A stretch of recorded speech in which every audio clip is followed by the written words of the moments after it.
ተራራ ላይ የተቀመጠች በብርድ ነፋስ የተለበሰች ክረም ሲመታ በጉም ትሸፈናለች ውብ ከተማዬ ልቤ ትሞላለች።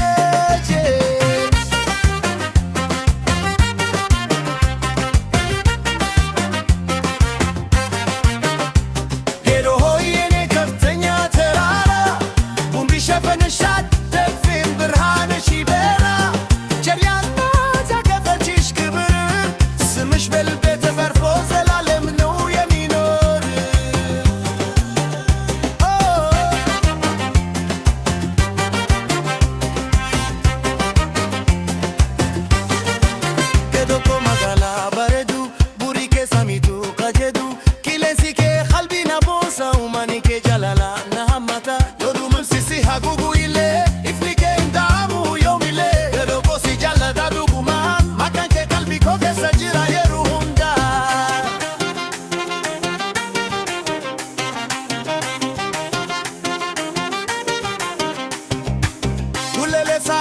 በሰፈር ሆሪያ ታሪክ የሚነገር የሚያሰፈር የህይወት ረጉ መገድ ሆኖ በርክብር ያለው ሙጨብር ፍርዱ አርጓል ባያገስ ግዝንም ሰውን ፍርጉት ናቸው ፍቅር አይገስም ጉም ቢሸፍናት ክብር አይጠፋም ጌዶ ለዘላለም በልቤ ትኖራለች።